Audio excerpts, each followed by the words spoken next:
Straight of Hormuz एक बार दोबारा बंद हो चुका है। अब आप सोच रहे होंगे अगम कौन सी पुरानी खबर ला रही हो, बासी खबरें नहीं पसंद हमें।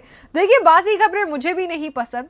जब भैया मतलब ये तो जियोपॉलिटिक्स यहाँ की इतनी तेजी से बदल रही है कि जब मैंने सोचा कि मैं वीडियो बनाकर एनालाइज करती हूँ कि ये जियोपॉलिटिक्स में आखिरकार हो क्या गया, मैंने सोचा कि अब हिंदुस्तानी पॉलिटिक्स पर वापस आऊंगी, जरा गौर अब अपने देश पर फरमाऊंगी। लेकिन ऐसा ये होने कहाँ देते हैं, टिकते ही नहीं अपनी बातों पर। अब क्या ही कहें इनके बारे में। तो आज हम बात करेंगे एक बार फिर से डोनाल्ड ट्रंप के बारे में, और उनके साथ ही कहूं या शैतान के रिश्तेदार कह देती हूं, चलिए, बेंजामिन नेतन्याहू।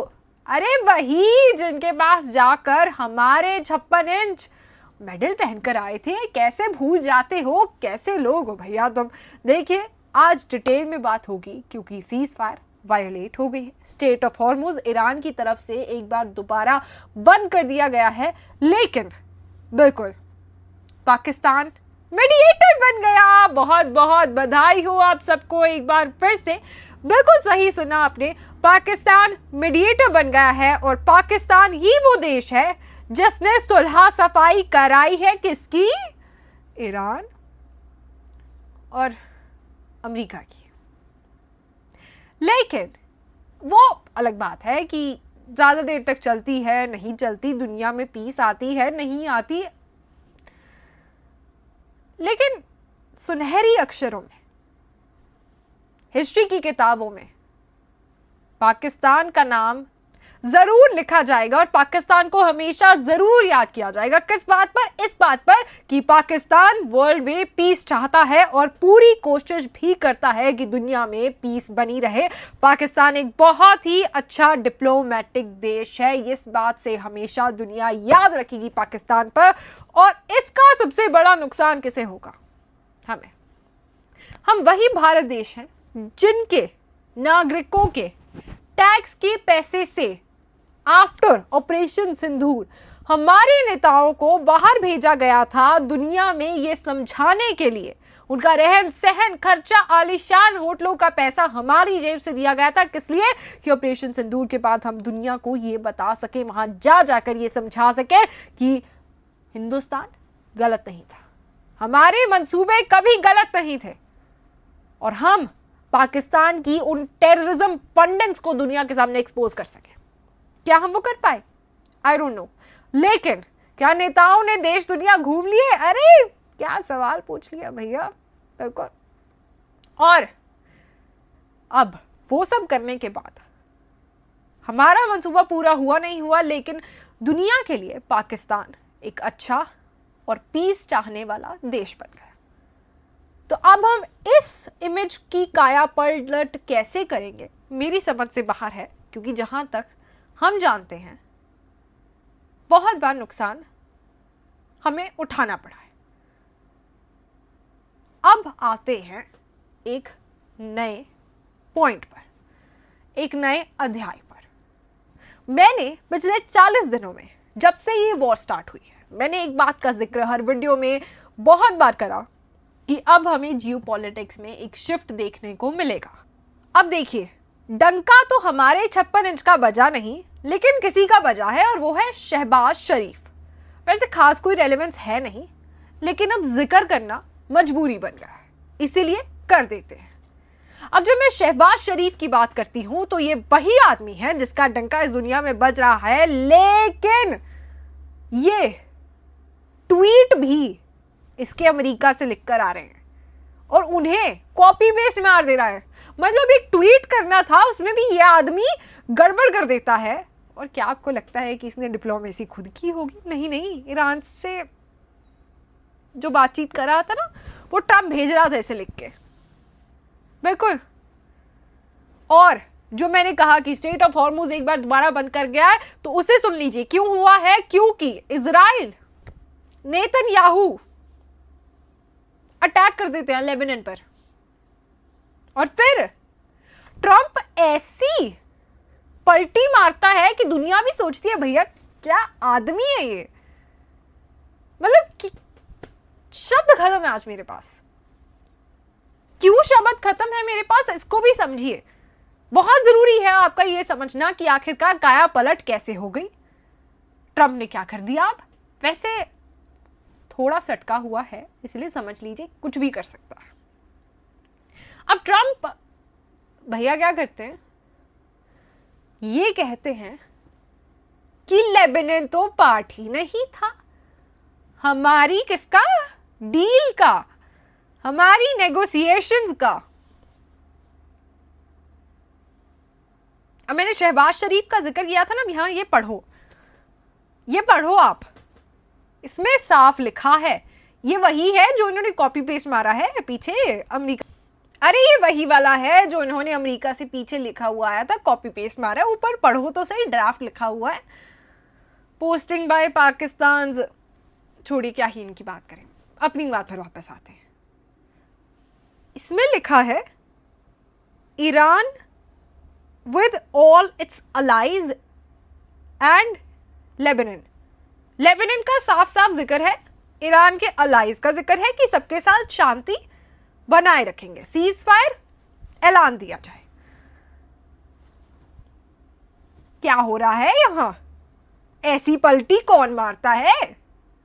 हिंदुस्तान में किसी ने तो मारी थी। वैसे मुझे याद आ रहा है एक हमारे मिनिस्टर हैं जो 1 साल पहले तक कहते थे कि डिप्लोमेसी के लिए हिंदुस्तान जाना चाहता है, हम इकलौते देश हैं जो ईरान से, अमेरिका से, उससे भी बात करते हैं, हमसे बेहतर कोई नहीं है। और वही इस साल कह देते हैं कि हम दलाल देश थोड़ी है ना भैया, हम क्यों कराने लगे सुलह, हम क्यों कूदे किसी और की लड़ाई में। अच्छी बात है, लड़ाई में कूदना नहीं था, लेकिन अगर सुलह करा देते, अगर कोशिश ही कर लेते तो दुनिया तुम्हें जान जाती। वो मौका पाकिस्तान को थाली में परोस के, और डोनाल्ड ट्रंप ने भी यहां हिंदुस्तान को नहीं पाकिस्तान को चुना। इस बात को अपनी कॉपी किताबों में लिख कर रख लो, क्योंकि हमारी मेमोरी तो शॉर्ट है, भूल क्यों जाते हैं हम, इसी बात का तो दुख है, भूल जाते हैं हम। अब यहां वापस आओ, थोड़ा बहुत कुछ है आज बताने के लिए मेरे पास। अब जब बात आती है कि क्या हुआ अब सीज फायर का, तो जैसे ही इजराइल ये ऑपरेशन लॉन्च करता है, लेबनान पर स्ट्राइक ही स्ट्राइक, ट्रंप पलटी मार लेता है, जेडी वैंस भी थोड़ी थोड़ी पलटी मारते हैं, फिर शहबाज शरीफ भी पलटी मारते हैं, और बहुत लोग, दुनिया उलट पलट तो पहले ही इन्होंने कर दी थी और खुद भी उलट पुलट इनका दिमाग हो चुका है, हम समझ गए हैं। लेकिन नेतन्याहू जो जलकर राख हो रहे थे, क्योंकि अखबारों में भी आ गया था, अब तो आर्टिकल पढ़ो जरा, कि इजराइल पार्ट नहीं था, इजराइल से सलाह तक नहीं ली गई थी, ईरान के साथ नेगोशिएशन करने से पहले ट्रंप ने पूछा तक नहीं था इन्हें। और ये एक बहुत ही महत्वपूर्ण बात है, ये वही ट्रंप है जैसे हम कहते थे कि ये डमी बन गया है इजराइल के हाथ की। तो पहले तो मुझे तुम बताओ यार, कौन सी फाइल है ये, जो मतलब कौन सी फाइलों का बंडल है जो नेतन्याहू ने संभाल कर रखा हुआ है। फिर ट्रंप थोड़ी सी पलटी मारता है, ये निकालता है, वो फिर वापस आ जाता है, हो क्या रहा है यहाँ। खैर मुझे याद आया, हिंदुस्तानी क्या कर रहे हैं while all this is going on, Pakistan का डंका बज रहा है दुनिया में, हम क्या कर रहे हैं, हम धुरंधर की बॉक्स ऑफिस की कलेक्शन गिन रहे हैं। एंड कोई बड़ी बात नहीं होगी कि थोड़े ही दिनों में धुरंधर 3 आ जाए और उसमें जस्टिफाई कर देंगे क्या, पहले ये सुनो। लेकिन मोदी जी और अमित शाह क्या कहते थे कि बिना इंडिया के कोई डिसीजन ही यहां पर नहीं होता, हो गया डिसीजन। आज दुनिया में कोई भी समस्या हो, जब तक भारत के प्रधानमंत्री मोदी जी का बयान नहीं आता, दुनिया कभी भी समस्या पर अपना विचार तय। अरे यही जस्टिफाई कर देंगे कि ये भी मोदी जी से पूछ के हुआ, कैसे मोदी जी के इशारों पर शहबाज शरीफ ने ये डिप्लोमेसी करा दी। क्योंकि दुनिया तो हमारी ओर देखती है ना, दुनिया हमारी ओर देख रही होगी, लेकिन हम दुनिया की ओर, दुनिया से नजरें मिलाने लायक नहीं रहे। अलग बात है, खैर छोड़िए। फिर वापस आते हैं जियो पॉलिटिक्स पर। हमने कहा था कि जियो पॉलिटिक्स अब बदल रही है। तो आपको बता दें, जब ये जंग शुरू हुई थी तो ट्रम्प के पास क्या था? वो जहाज, वो 13 सैनिक जो शहीद हो गए, वो 400 सैनिक जो घायल हैं, वो बहुत सारे मशीनरीज, पता नहीं कितने 30 बिलियन डॉलर, 3000 बिलियन डॉलर, पता नहीं कितना पैसा इस बंदे ने इसमें फूंक दिया है, जिसके कारण अब ईरान की तो पता नहीं, लेकिन ट्रम्प की रजीम जरूर चेंज हो रही है। और हो सकता है कि आने वाले दिनों में जेडी वेंस इस सप्ताह पर राज करें। और ऐसा क्यों हो सकता है, ऐसा कैसे हो सकता है? क्योंकि पाकिस्तान के लोग खबरें देख रहे हैं कि शहबाज शरीफ कैसे नोबेल प्राइज पा सकते हैं, और अमेरिका के डिप्लोमेट्स ये बात कर रहे हैं कि 25th अमेंडमेंट लाई जाए। और 25th अमेंडमेंट क्या कहती है? 25th अमेंडमेंट कहती है कि भैया, अगर खुदा ना खास्ता उनके प्रेसिडेंट को कुछ हो जाता है तो कौन आएगा? Vice president. बदलते हैं तो कौन आएगा? Vice president. कुछ भी करते हैं तो कौन आएगा? Vice president. तो सत्ता जेडी वेंस के हाथों में आ सकती है। अभी थोड़ी दूरी बनी हुई है इस बात से। क्यों? क्योंकि जहां मेजॉरिटी चाहिए वहां अभी तो नहीं है, लेकिन कांग्रेस के बहुत सारे लोग चाहते हैं, लेकिन द रिपब्लिकन्स के भी लोग खास खुश तो नहीं थे वॉर से। तो अगर उन्हें तोड़ लिया जाए और इसमें शामिल कर लिया जाए तो फिर ट्रम्प की काया पलट हो सकती है। ईरान की रजीम का क्या है? वो तो बहुत स्ट्रांग हो गई ना भैया। वॉर के पहले जो सैंक्शंस नहीं लगा करते थे वो भी अब लगते हैं। यही तो है ट्रम्प की असली जीत। तुम क्या समझोगे? मुझे सबसे ज्यादा हंसी पता है किन लोगों पर आ रही है इस वक्त? उन्हीं लोगों पर जो ट्रम्प की वो किताब पढ़ रहे थे, डील वाली, जिन्हें लगता था कि यही तो है असली बिजनेसमैन। यही किताब पढ़ के तो हम बिजनेसमैन बन जाएंगे, कि भैया यही तो है असली बिजनेसमैन और इसकी ये किताब पढ़कर हम भी सफल हो जाएंगे। सफल होने का तो पता नहीं, लेकिन शायद ये किताब ट्रम्प की जगह नेतन्याहू ने लिखी होती तो कुछ हो भी सकता था। और अब मुझे लगता है कि ट्रम्प को थोड़ा मसाज से संभल कर रहना चाहिए। क्या पता, कुछ भी हो सकता है। ट्रम्प मामू जरा संभल कर। अब देखिए, कहने के लिए हमारे पास बहुत कुछ है। हम आज बात करना चाहते थे कि ये सीज फायर हुआ कैसे, किसका फायदा किसका नुकसान, जियोपॉलिटिक्स के क्या हालात। लेकिन ये अपनी हरकतों से बाज आए तो हम किसी चीज पर बात करें ना। इनकी हरकतें नहीं खत्म हो रही। और देखिए, आज मजाक में हमने बहुत सारी बातें करी।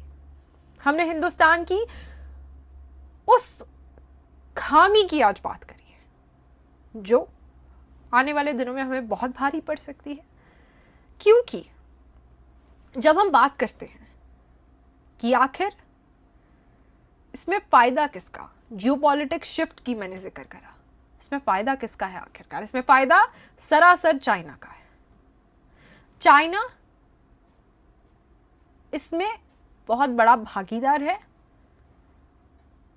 आने वाले दिनों में अब जब ईरान सैंक्शन लगा रहा है, ईरान से सैंक्शन हट गए लेकिन ईरान टोल लगा रहा है कि अगर आपको शिप स्ट्रेट ऑफ हॉर्मुज से पास करनी है तो आप 2 मिलियन देंगे। एक शिप पास करने के 2 मिलियन देंगे आप ईरान को। वो आधे बंटेंगे ओमान के साथ, उनकी मर्जी, उनका जो करना करे, हमारा कोई लेना देना नहीं। लेकिन ये 2 मिलियन पहले नहीं देने होते थे, किसी को नहीं देने होते थे, अब आपको देने पड़ेंगे। सब कुछ किसकी बदौलत? ट्रम्प की बदौलत। तो मतलब अमेरिका की बहुत बड़ी हार है, भुगतेगी सारी दुनिया। और कोई बड़ी बात नहीं होगी कि आने वाले बहुत सारे दिनों में, बहुत जल्द या थोड़ी लेट, ये जो सारा पेट्रो डॉलर था, हर चीज स्पेशली ऑयल जो खरीदा बेचा जाता था वो डॉलर्स में था। कोई बड़ी बात नहीं, ईरान फोर्सफुली या किसी भी तरीके से, बहुत सारे देश आने वाले दिनों में इसे युआन में खरीदना शुरू कर दे तो क्या होगा? चाइना स्ट्रांग होगा। और चाइना अगर स्ट्रांग हो जाए, बहुत ज्यादा स्ट्रांग हो जाए, कोई बड़ी बात नहीं है। कल हिंदुस्तान के बॉर्डर पर आकर कहे कि अरुणाचल प्रदेश हमारा है, ये हमारा है, वो हमारा है, और ट्रंप पहले ही घुटने टेक चुका है, आप उसकी बदौलत नहीं रह सकते। आप अकेले कुछ कर सकते हैं क्या? आप चाइना के खिलाफ अकेले खड़े हो सकते हैं? आज हिंदुस्तान पर बहुत बड़ी तलवार लटक रही है और हमें इसके बारे में सोचने की जरूरत है कि हम इस 56 इंच के सीने के साथ कब तक यहां टिक पाएंगे अगर हम ऐसे हाथ पर हाथ रखकर बैठे रहेंगे, क्योंकि हम अपनी हर चीज पर दूसरे देशों पर डिपेंडेंट है। और क्या ये नुकसानदेह है? या आप हमसे बेहतर जानते हैं, आप हमसे बहुत ज्यादा समझदार हैं। कमेंट्स में अपनी टिप्पणियां जरूर दीजिएगा, क्योंकि और कहीं इस देश में बोलते हैं तो बैन कर दिए जाते हैं या फिर कुछ भी हो जाता है, हम जानते हैं। इसलिए कमेंट बॉक्स आपके लिए खुला है, आपकी टिप्पणियों का हमें इंतजार रहेगा, हम जरूर पढ़ेंगे, जानना चाहेंगे। धन्यवाद, यहां तक देखा आपने।